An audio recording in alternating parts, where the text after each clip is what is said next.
And we're live. Welcome, everybody, to your favorite day of the week. I'm Anthony Irwin, as always, joined by Aaron Larsoul. Aaron, I feel like it's been forever since we spoke. I feel like, Yeah, I was looking through. how have you been? How are the Yeah. kids? How are the kids? How's the wife? Little Johnny's in college now, right? Yeah, Like, yeah, yeah, yeah, yeah. He got a water polo scholarship, actually. People that look like me are known for their swimming prowess. look, I wasn't going to make the joke. I was going to let you make that joke, and then we were going to move right along. And now we can. All right, we're gonna try to get in and out of this one because we spoke for like an hour and a half last night.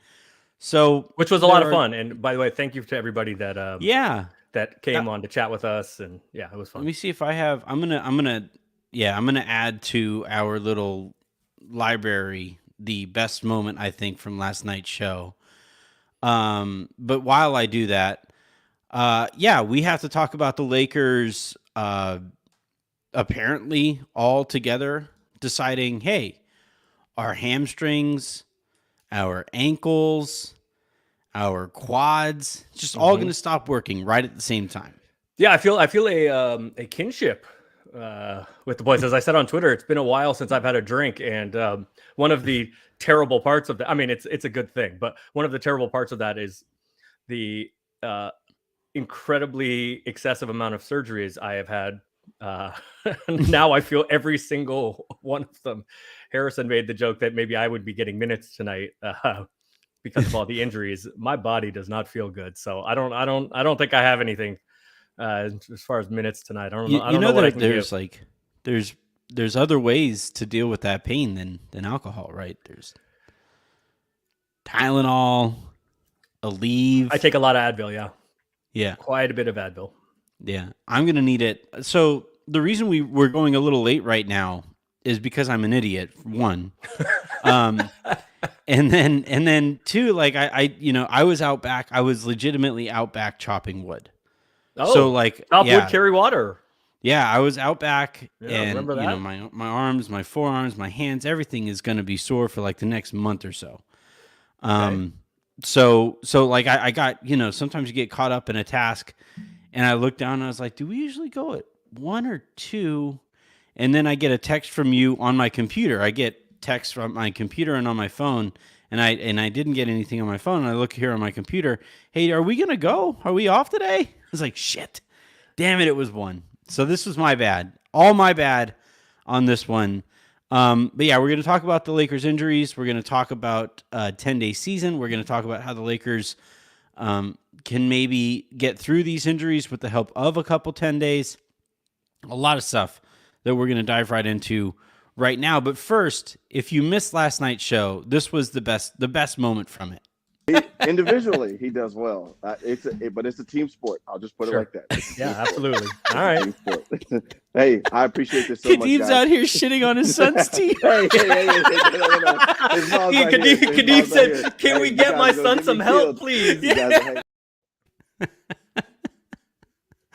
Shouts to Kadim for coming on, and shouts to everybody for coming on Yeah, and a lot of helping us out with some topics, with some questions, some comments, some takes.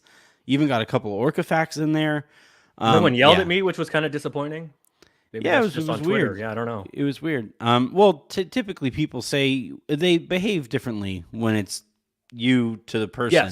Yes. Whereas That's true. online, it's a lot easier to say certain things. But Of course. all right, so the list right now of injuries that the Lakers are dealing with, obviously Anthony Davis. We come to find out that Austin Reeves and Lonnie Walker are going to be out for at least a couple weeks. They're going to be reevaluated in a couple weeks. Troy Brown was questionable to play. He has been since downgraded to out, so he is not going to be available tonight against Atlanta. That's like half the rotation. between Anthony Davis and Lonnie and Reeves, that's like three of the top 5 players I look forward to watching every night from the Lakers. Well, and it's also like everybody on the roster between about 6'4" and 6'6". I mean, well, JTA is probably technically 6'6", but he plays more of a 4 an occasional 5. But it is definitely like, yes, I had a feeling that all the medium-sized guys. something was up when we come to find out this morning on like the first or second day that you can actually sign these 10-day contracts. Yeah, yesterday was the first. The Lakers already agreed to one with Sterling Brown, brother of Shannon Brown, Let's not say agreed yet. working on one. There you go. Please, Give for me- the love of you God, you're dude, gonna they get me in need to get trouble. it done. You're They gonna get need me to in get it trouble. done. You're gonna get me in trouble. They need bodies working tonight. towards. I believe the Shams. I think the phrase he used was had momentum towards or working towards. I think Usually that means it's done, but they haven't. I haven't been. the team has emailed not announced personally. it yet, so I'm gonna be Yeah. vague. Well, he's not. I feel like you can talk about. He's a free agent. He's not on No, the team. yeah, no, That's I not can't talk. tampering. I can't. No. It's not tampering. I can talk about him. He is a free agent. Yeah. But Oh, the but team, you like well, until the Lakers do not. They do not respond to unsubstantiated reports. Right. That until is until it's done. We don't It's like like- to talk until it's done, until it's official. I will say this though, for everybody. we're gonna have a Darren Collison thing where it's like 3 different attempts at signing him. See, now I almost got away with that. Have I told this story on the air? Probably. We've told a lot of stories. The So- one about the one about Darren Collison at the Lakers game. Yes. Have I told that one? Yeah, you've told okay. that one. Mhm. I was just playing the long game. See, I got him in the end. I got him Yeah. in the end, and I would have. It feels like Scooby Doo. I would have gotten away with it with nobody knowing if it wasn't because McMiniman took the picture that I was in at the game, and he posted it and started using it on SportsCenter, which was, I mean, my phone. At least you had nice blew up shoes a on little that night. I did have good shoes. Yeah. But what really for specifically Lakers Twitter, what really did me in, because Dave didn't like tag me or didn't say my name, was Pete on Twitter when Pete was still active on Twitter, said something to basically like tagged me in it and made reference to the fact that I was around and then it was not good. And then I started getting blamed for it. I loved it. Like one of the underrated aspects of that signing last year was that, like, because the running joke with the Lakers was that everybody on that roster last year was washed, right? Like, that's why a lot of those guys do not currently have NBA jobs.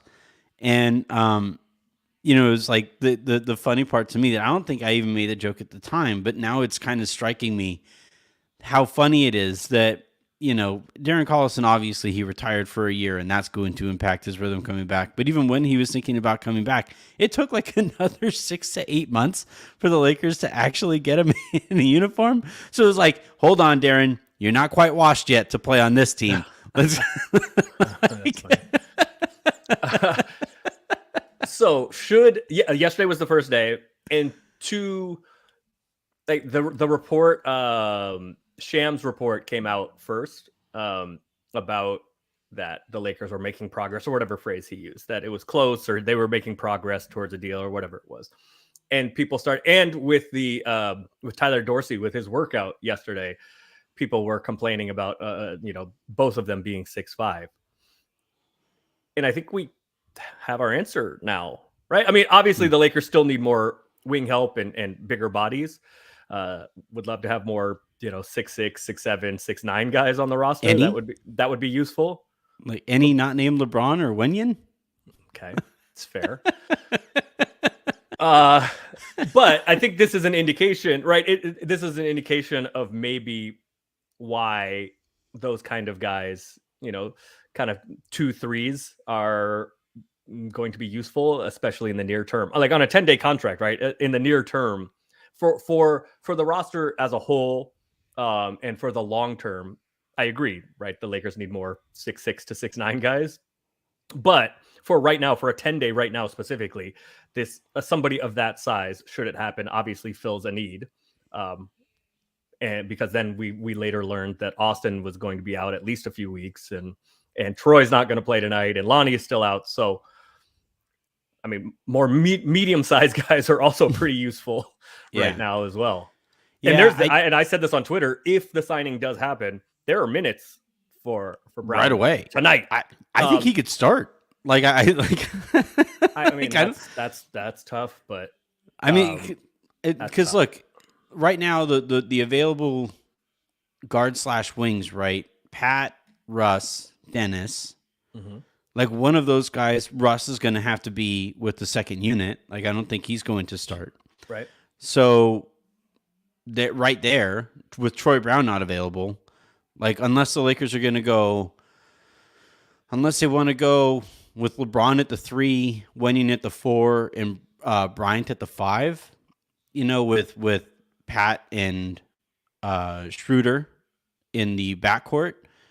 I think unless they're willing to do that, which they haven't been willing to do to this point, and that again makes you kind of thin with that second unit, which they're going to be regardless because of the situation. I think Brown can start, and he has a history with Ham. They were in Milwaukee I think together. that is a very that is a meaningful portion of this. Yes. Mhm. Why? Yeah. I mean, he can also really shoot it. He didn't last year in Dallas. Yeah. He can really he's a plus shooter, or has been generally. And he certainly was in Milwaukee. way. However, I think the differentiating thing, especially for a 10-day, and especially if you're going to need help immediately, is his familiarity with Darvin. Yeah. So Darvin is going to know his strengths, know his weaknesses, and theoretically be able to put him more quickly in positions to succeed without him having a full understanding of the playbook and all of these kind of things. Yeah. And chemistry with his teammates. Even saying that, starting, like, the dude's not even signed yet. So starting tonight is a tough ask. I mean, it just goes to show how wild the situation is. Like how desperate their need is for players that size and that prototype. The other aspect of this that it pains me to say, and you and I think you're drinking a sparkling water. I'm drinking a regular water. So we can't quite pour one out for the homie here, but I think it's time to send Damian Jones on his way.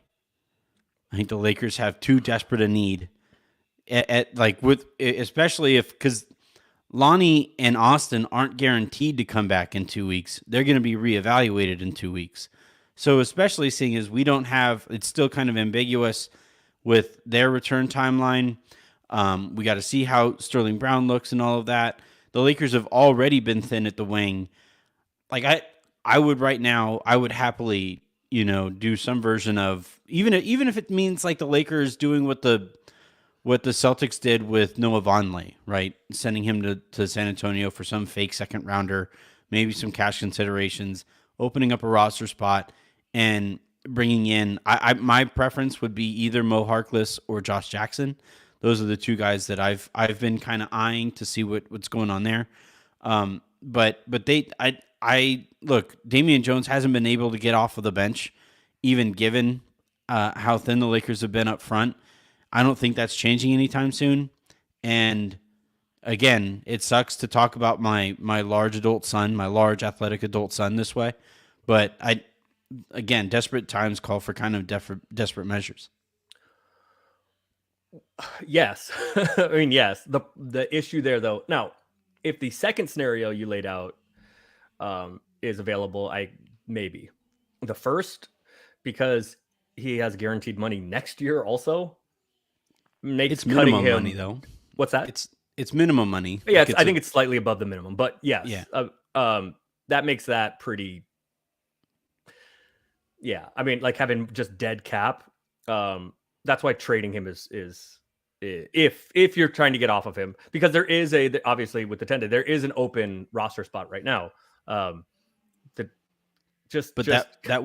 would be going to Brown though. Correct. They don't have. Yeah, that's what I'm saying. You don't need to open one up for that, is what I'm saying.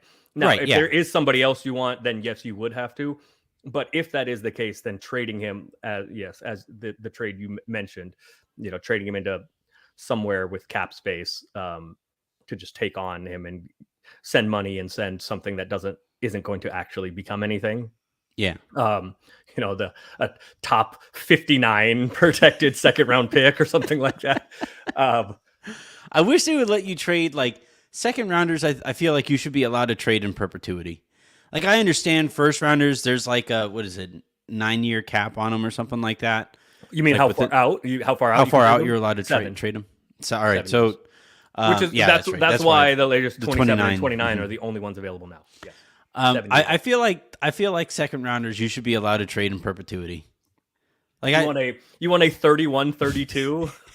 no, And make I it don't even mean more ridiculous. and I don't mean 8 years from now. I mean a 3000, 31, 32. Yeah, why not?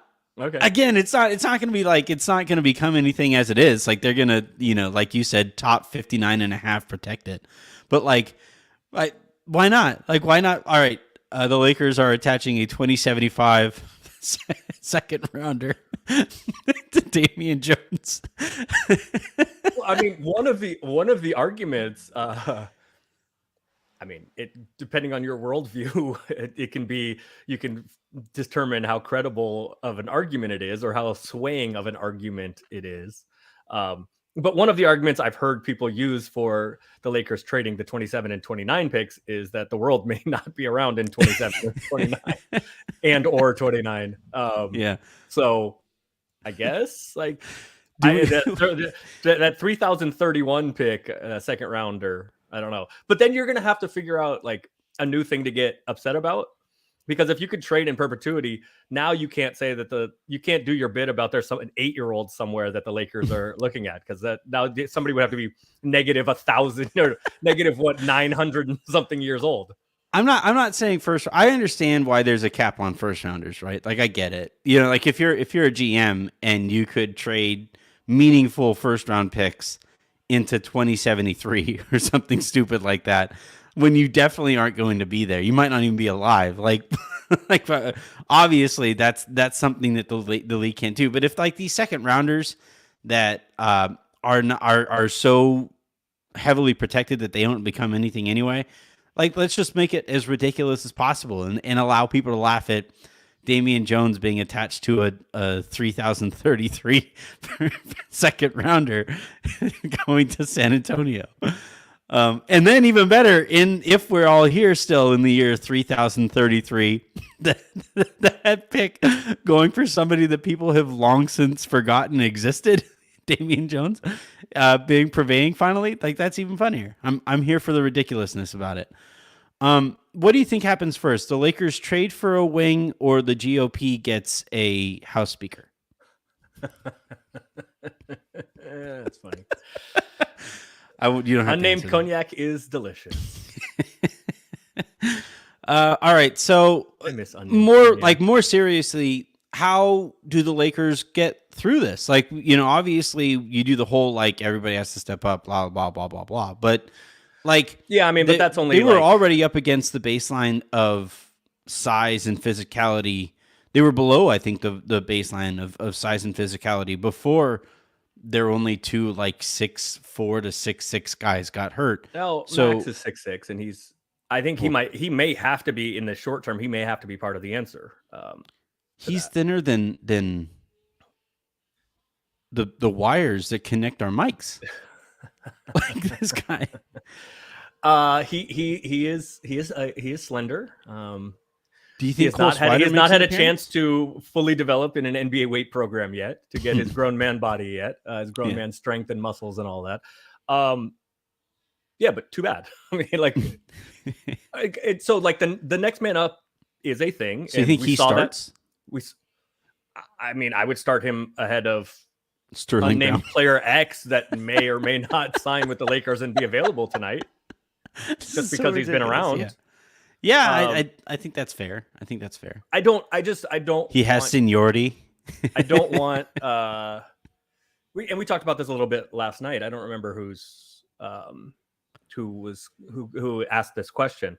So I apologize, and you can yell at me about it. But the thought of like, we talked about like who would be the starters if the roster, as it was currently constructed, if everybody was healthy. Because TB has been playing really well, do you then, move Anthony Davis to the 4? And I don't think that will happen, and I wouldn't do that. And my reasoning for that is mostly just because I don't think LeBron can be a full guard threes full time anymore, especially if he's going to have the offensive creation load that he is going to have. Mhm. So starting him at the 3, your thought of Wenyen at 4 and TB at 5 and LeBron at 3, or JTA at 4 and LeBron, I don't even like for I small forgot about stretches. JTA. I worry. I just don't. I don't see it. I don't see LeBron just being a full-time wing anymore. So I think LeBron is going to be the 4, and I think he should be the 4, and TB is going to start. So yeah, I mean, I think it maybe is Max Christie at 3 tonight. As you said, there's not a lot of options, and you made the thing of it is next man up. That is true, and that's what we saw against Miami. But at some point, that's not something that is sustainable, right? You can get up and rally around the flag and all of that stuff here and there. And as I mentioned again last night, also last night, and we'll say again now, that is more likely and is more sustainable if you have someone like Patrick Beverley, who is going to that force of will kind of stuff, and with Russ too, to a lesser extent. But there's what is the analogy of there's leaks in the dam and you're plugging with fingers, you're plugging all the holes. Eventually you run out of fingers. So you're right. Max Christie is 6'6" and whatever 175 pounds. But is he that much? Yeah. You just take a shower? Has got a brick in each pocket. But okay, this is why you draft him, right? This is obviously you don't want to be forced to have to play someone, ahead of their role or an outsized role for them. But there's not, as you mentioned, there's not a lot of options. Yeah, I think it's going to be interesting to see how the next couple days go, and certainly over the next week or so, because it's tough, trading or waiving or whatever they would have to do with Jones, who isn't playing anyway. Jones would be relied upon if Bryant got hurt, right? And so once you trade that guy, once you send that guy away, that ship has now sailed. And if you have another issue come up, then you're really thin up there. So it's in that case, you are starting Wenyen or LeBron at center, and you're definitely closing with LeBron at center. Yeah, and look, the Lakers did reportedly work out DeMarcus Cousins. No. Yeah, they did. The Lakers did not. Okay. That's not what the report says either, I don't think. Or they're preparing. Oh, they're getting ready to next week or something like that. Again. No, because did means they already have done it, and then there's a decision to make now. I guess. The decision is kind of sort of made whenever Sterling Brown signs that contract, so that's after that, you can't work out. I'm not saying DeMarcus Cousins will not be worked out by the Lakers. I am saying that DeMarcus Cousins has not been worked out by the Lakers. Yeah, that's fair. That's fair. But yeah, so the Lakers in that hypothetical, I don't think you work out DeMarcus Cousins, and you certainly don't bring him in if you still have Damian Jones on the roster, because I feel like that's a misuse of that roster spot given their needs on the wing, the need they already had, and then the need that's made even more desperate by these injuries. I just don't see that. It was like when last year they had, they brought in Isaiah Thomas and they still desperately needed people on the wing, and I was just like, why? What the hell? It's he's still a name. And he still got buckets, I guess, while he was out there or whatever. But the Lakers leaked points. Didn't he have 20 in his first game back? It was wild. Yeah. I think the guy he was guarding scored 23 in that quarter or whatever. But yeah. What does Trae Young have to do with any of this? Speaking of guys that are good. All right. So last thing here before we start getting ready to get up out of here. And yeah, this is going to be a shorter show. Again, my fault for that. But is there anybody, you're allowed to talk about free agents, right? Yeah. I mentioned Josh Jackson. I mentioned Mo Harkless. Al-Farouq Amino is also out there. Carmelo Anthony is also still out there. Is there anybody who you kind of have your eye on as the Lakers? Like they're still reluctant, obviously, to trade for a wing, and these teams are still reluctant to trade said wings. The Lakers do still have a need, and it's made even more desperate, like I just said a second ago, on the wing. So is there any available wings that the Lakers? I know they already worked out Mo Harkless. I haven't heard that they've worked out Josh Jackson. They obviously are familiar with Carmelo Anthony. Is there anybody that you kind of have your eye on? So, without divulging too much and getting yourself in trouble, obviously. I would say, with apologies to Javi, to Golden Knight Graphics, I would put Carmelo at the bottom of that list because the Lakers have a handful of issues, but the shooting one has corrected some. And that's all Carmelo's going to do. Alex wrote really well on Silver Screen about the Lakers' proficiency from the corners and how that's really upped itself recently. And not just Carmelo, that they're shooting Carmelo more can of them shoot it from the corners. For sure, yeah. But I think a bigger need, and when we say like a wing, the bigger need is more live bodies and guys that can guard other wings, and that's not what Carmelo's going to do. So you don't have to have Patrick Beverley or LeBron guarding Jason Tatum full time. Yeah. Somebody that can kind of be an athlete. And that's one of the other Laker deficiencies is athleticism. And Harkless and Al-Farouq Aminu have both had times as in Portland thinking, calling people defensive stoppers, right? Wing kind of the 3-4, guys you're going to put on, KD when the Warriors were blowing them out every year but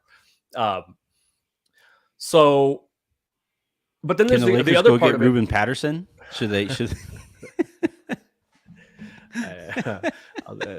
I think my Ruben Patterson stories need to be off the air, but we had Ruben and Patterson when I was there for a while. Actually, I like Ruben a lot. And actually, I saw him the last time I saw him was at Kobe's jersey retirement. The Lakers did a party for him before the dual jersey retirement. So that was actually the last time I saw Ruben. But there is another thing, and you see it with Lonnie Walker and with Troy Brown being brought in. There's a thing called the second draft, where guys have some sort of pedigree, and Josh Jackson has the highest pedigree of any of these guys, based on draft position. And so teams, and it's not just the Lakers, there's lots of teams that are inclined to take more chances on that because there was something there at the beginning. There was something enticing at the beginning. Rob really believes in pedigree. Like his transaction history, if you go back and look at it, it's a lot of guys with pedigree above all else. But that's the thing with Lonnie, was a first round pick and late lottery pick, and with Troy Brown was a late lottery pick. And sometimes, the talent is usually there. Sometimes guys can't get out of their own way. Sometimes the system is just bad. But sometimes it just doesn't work, right? Like with Josh, it hasn't worked anywhere. Phoenix. He's had a couple flashes. Phoenix, but Phoenix is kind of notorious for this, right? Like what happened with Marquise Chris was, I think, the 4th or 5th pick. Didn't work there, and then has bounced around the league also. But those kind of guys, higher lottery picks, get more chances to see if they can figure it out, see if it is the environment. Dragon Bender is another terrible example from Phoenix, right? But those guys get. I think he lives in Vegas now. He should. That's the only place he plays. And he's still young. He is still an explosive athlete. He's 6'8", maybe 6'9". So,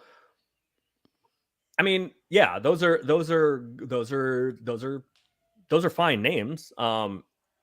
But as I tell you guys in Slack all the time, there's a reason why guys. Yeah, this is why everybody says I hated Stanley and Wenyen. Well, nobody accused me of hating Stanley, but it's the same thing applies to these guys. When they come in, are going to play hard and give you what they have. And especially when you're a decent size and a decent athlete, it can look decent going, compared to what the alternatives are with those. But like the playing hard thing doesn't work in the NBA. Playing harder than everybody else doesn't really work. There is a reason why these guys are available. Right. And everybody was upset about Stanley being traded. And okay, well, then he got like, he's bounced around even since then. So there's a reason, like I would caution anybody. Yeah. I mean, those are fine names to bring in and see what they have and see if they can help, because they are certainly fill a need of, some wing-ish size, like traditional 3-4 size and good athletes. But I would not expect miracles. There's a reason. The guys that are available, there's a reason they're available. Yeah, I agree with that. I still like, actually Stanley was an example of what you're talking about, betting on pedigree, right? He was a lottery pick. Yeah, he was the 8th pick, I think. Yeah, 7th or 8th. Yeah, that's exactly right. Yeah, one of the weirder things. Wenyen was a first round pick too. My lifetime is that modern day just doesn't produce pro players. It's the weirdest thing. It's like it's this powerhouse of high school basketball, but they just do not produce pro players. In high school, he was so good in high school. Who? Stanley? He is among the best high school players I've ever seen. See, like I would have bet whatever dollar I make on in my future back when I was in high school on Cedric Bozeman being like good in the pros. I thought for sure that guy was going to be it, and he wasn't even. Once he wasn't, I was like, well, right, but like once he just kind of like was whatever, I was like, all right, something's going on at modern day, and it's only continued. Like they just do not produce pro players. Stanley was commensurate with like the amounts of success that they have, kind of organizationally. All right, so yeah, I personally again would make the bet on Josh Jackson that the Lakers made on Stanley Johnson last year. You joke about Stanley, but like my buddy in San Antonio is swearing by what he's seen from Stanley to this point. So I still believe, and if the San Antonio Spurs ever decide to waive him, I would happily bring him back. I would be through the roof, over the moon, if they could bring back Stan the Man. I mean, okay. All right, so there's another player you hate. We're just no, officially... I don't know. No, Stanley's right. fine. Yeah, Stanley's fine. I just think there needs to be some. There's a ceiling. There for sure is a ceiling. I'm not saying that like I would trust Stanley Johnson as my starting wing in a final series. No, but like again, it's like we talk about all the time about with these guards that are trying to play small forward. Yeah, Lonnie Walker is a better player than Stanley Johnson, but is he a better small forward than Stanley Johnson? Yes. I don't think so. No, yes, he's not. Is. No, yes, he's not. He's not a better power forward, but he is a better small forward. The numbers do not say that he is. Well, you don't just get to take him out of all the lineups he's in. It's just those combinations, the combinations of 6'1", 6'1", 6'3". Look, like, I love Lonnie's game. I love Lonnie's game is like, when he's put in the proper role. Small forward, not the proper role. No, I would prefer to see him as a 2 than a 3, but I'd prefer him to see him as a 1 over a 3. He's not a point guard. I'd rather see him as a 1 than a 3. He's point guard size. He is not a point guard. He's not small forward size. He's small forward skilled, and his athleticism helps him more as a 3 than it would as a 1. Lonnie Walker is not initiating offense. Then you want LeBron to do all of it. Yeah. That's not a thing anymore. But if you have Austin out there, he could initiate offense before Lonnie. And I think that's enough secondary ball handling there with Lonnie, Austin, and LeBron as your like 1, 2, 3. I do not agree with you. I do not agree with you. All right. Austin is not a point guard. Lonnie is not a point guard. Austin is neither more was of a point guard KCP. than Lonnie. KCP was not a point guard. Alex Caruso, not even really a point guard either. You're right on both of those things. And they were great next to LeBron because you don't need a point. Like this is the lesson that the Lakers refuse to learn next to LeBron. You don't need a point guard next to him. How many seasons ago was that?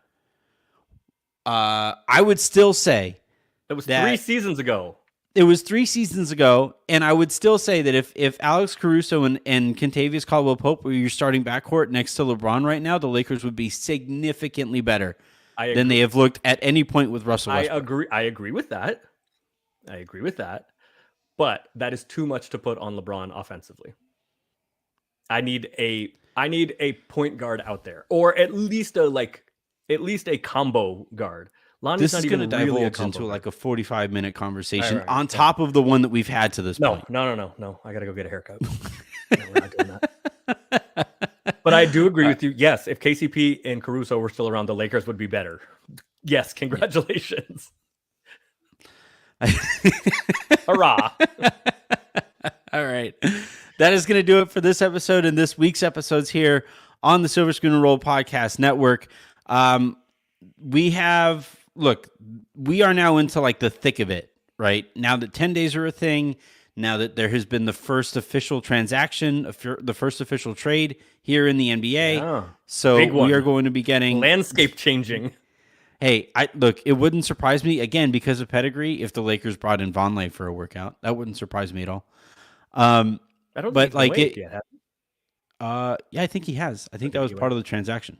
Maybe not officially, but there was part of the reporting around the transaction was that the Spurs were going to waive. They were going to waive. I suspect they are going to waive him. I just didn't think they had yet. Yeah. Whenever they do, I think the Lakers will eventually at least work him out. I would imagine, but we'll see. Again, apologies for going short. That is all my fault for going out there and chopping wood for way too long. And that's not even a euphemism. It was literally me on my back patio. For what? What are we for? Fire? What are we doing? Yeah. Oh, all right. Yeah. I got one of those solo stove thingies for the back patio. Okay. And yeah, it's fun. I enjoy it. I enjoy it quite a bit. Sit out there with a cigar, a whiskey, watch a movie or a game or whatever. That's living right there. It's been quite nice. Yeah. That's Come on out, dude. I've been telling you for years. Come on out. All right. That is going to do it here.